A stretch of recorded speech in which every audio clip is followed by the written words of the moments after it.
This is a lecture from OpenTuition. To benefit from the lecture, you should download the free lecture notes from opentuition.com. The following chapter goes through and looks at IAS 8, and IAS 8 effectively is split into three separate sections. The first section of IAS 8 is all about your accounting policies. So if we're thinking about accounting policies, we're thinking about the rules, okay? The rules that are contained within the accounting standards. So what IAS 8 does is gives you detail on how to choose the appropriate accounting policy. And then once it's told us how to choose the accounting policy, what happens if there are choices within the standard? So maybe if IAS 2 you look at, we've got a choice of the cost being measured under FIFO, LIFO, or weighted average. Okay. What happens if we change from one period to the next?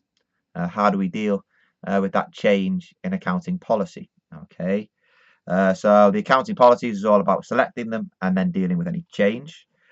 You've also then got to look at your accounting estimates. You know, the world of IASs is all subject to judgment, isn't it? And estimates that are made. So in financial accounting, you'll have gone through there and seen bits and pieces to go through and do with estimates on provisions. So you've made a provision at the end of the year. What happens if that provision changes in the following year? How do we deal with that change in estimates? What about your depreciation? We've already looked at a chapter on non-current assets, haven't we? So what happens if that depreciation estimate changes? If we change from straight line to reducing balance, or if we think there's a change in the useful life or a change in the residual value, how do we deal with that change in estimates? Okay. And then what we've got at the end as well is to look at your prior period errors. Okay. And what happens if we made a material mistake in the previous period? How do we go through there and deal with that previous mistake? Okay, we need to correct it. We can't just leave it and go, don't worry, nobody will know, we'll be fine. Yeah, not going to happen. If it's material, then something needs to be done about it. Okay, and that is correcting it. So correcting last year's financial statements, look at the impact that has on this year's accounts in terms of the brought forward figures, and making sure then that this year's accounts are now taking account of that error that there was last year, having updated those brought forward figures. So that effectively is the three areas. It's nothing to shout home about. Okay. So what we've got there, first of all, is looking at your accounting policies. And as I said, it deals with two areas, doesn't it? The selection of them and then the change. Okay. Remember, in terms of looking at selecting the policy, it's pretty obvious, isn't it? You know, if you buy an item of property, plant and equipment, which policy are you going to select? Which accounting rules? What standard? IAS 16. Well done. If you buy some inventory, how are we going to account for it? Lower of cost and NRV, cost under your different cost formulae, FIFO, LIFO, weighted average. Okay, so the first bit there, it says it. Apply the standard that specifically deals with that transaction. It's clear, isn't it? You don't go through and think, right, I know, here's a great idea. I bought myself some property, plant and equipment, and what I'm going to go through and do is I'm going to treat it under IAS 2 inventory. No! Okay, you choose the right accounting standard. However, if there is no accounting standard, which should be very, very, very rare, particularly in our exam, in the real world, it might happen on the odd occasion. But if not, then choose a policy that makes sure that you go back to the framework and gives you relevant and reliable information. So maybe choose a standard of a similar item. So if you think it's a non-current asset, maybe use one of the non-current asset standards that you have, maybe PPE or intangibles. And if anything, then go back to the framework definitions. Yeah, what's the definition of an asset? What's the definition of a liability? Income, expenditure, and then more importantly, the recognition criteria, probable future economic benefit, and then measure that benefit reliably, okay, or measure the cost reliably. What happens if you change your accounting policy? Well, you've selected the accounting policy based on the rules that you have. You may decide to change that if it gives you more relevant, again, and reliable information. Okay, so maybe you were there under IAS 16 and had the cost model.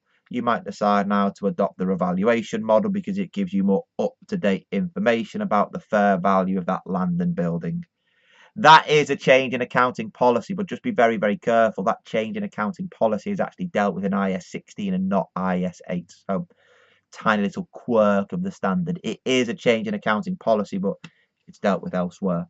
The other option that you'd have potentially is if you change from, say, FIFO to weighted average or vice versa. Okay, that is your change in accounting policy. Previously, we used to measure the cost under FIFO. We now think it's more reliable and relevant if it's there under a weighted average methodology. Okay. If that's the case, what we need to go through and do is we need to go back to the framework and ensure that there is comparability. So we can't just change the rule in this year. We need to go back there and restate last year's figures. And when we restate last year's figures, we then need to go through there and ensure that that is then impacted in the brought forward figures for this accounting period. Okay, so we need to go through there and restate the comparatives and then adjust the brought forward figures if we change the accounting policy because it gives us more relevant and reliable information. However, just be aware there are accounting standards that are coming through that are new. So leases is one, isn't it, which is the IFRS 16. There's another one, IFRS 17, all about insurance contracts. If there is a new IFRS, then that will tell you how to deal with the new standard, okay, and how we go through there and make the conversion from the old IAS 17 leases standard that was reported in the prior year to the new IFRS 16 leases standard that you have. It can be quite costly in terms of time and resources, so you do need to allocate that time and resources when it comes to changing an accounting standard in real life. Okay, so that's just bits and pieces. Is it there to go through and think about? Is it your accounting policies? We've also got the is it to go through and think about your accounting estimates. Okay, accounting estimates are whereby we've made a judgment and then that judgment has changed. Okay, so it could be your impairment on your receivables. Okay, it could be your change in the depreciation method from straight line to reducing balance. It could be, as we said earlier, the change in the residual value, the change in the estimate of the future life, okay, or the remaining useful life. Key bit is that if we have a change of accounting estimate, that is done prospectively. Okay, so that means we don't go back and change what's happened in the past. We just look at what's happened this year and make any change, and if that impacts future periods, make that change in the future as well. Okay, so when we're looking at the period of change, we're normally thinking there your allowance for receivables, so your impairment of your receivables, that will be in this period of change.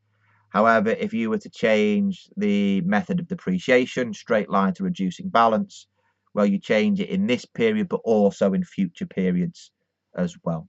Okay, so whatever is done this year impacts what's happened in the future as well. Just a quick little example there about accounting estimates. Would the following be a change in accounting policy or revision of an estimate? So here in number 1, we change our method of depreciation from straight line to reducing balance. So that one there, just be very careful. You're changing the estimates, the change in accounting estimates. The policy is to depreciate. You are just changing the judgment as to how you recognize the cost to match the benefits that we receive from the assets. So the policy to depreciate is the same. The estimate of how you apply that policy is changing. Okay, so that's a change in accounting estimates. And here, if a company decides to change from capitalizing finance costs to an immediate write-off, then that is a change in accounting policy. Okay, because you are changing the policy of capitalizing to not capitalizing. Okay, you are going through there and changing how you measure that balance. Okay, so likewise, a change in cost to valuation model is a change in the measurement. Just note as well, from that change in accounting policy aspect, we can also consider a change in presentation as a change in accounting policy.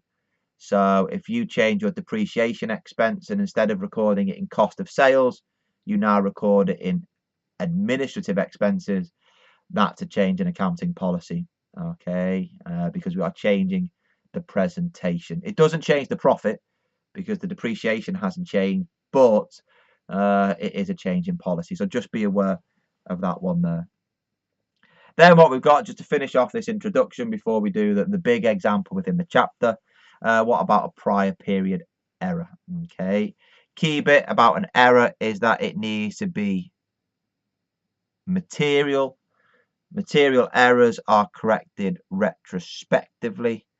So that's exactly the same as what we would have done for a change in accounting policy. Go back and correct last year's figures and update the brought forward figures within your accounts. Okay. You've got some examples of what errors are in terms of omissions, misstatements. So you may have applied the accounting policy wrong and done the calculation wrong. You may have missed something when actually making the calculations, or maybe there's been some fraud within the accounts. Okay, you would need to update the accounts for the effect of that fraud in the prior year. Okay, so there's the three areas that we've gone through and looked at: the policies, the estimates, and the errors. Have a quick read through it. Go back, have a look, and have a read through the study text as well of your chosen tuition provider, because then what we're going to go through and do is we're going to have a play around with an all singing, all dancing example in the next video. So I'll see you soon.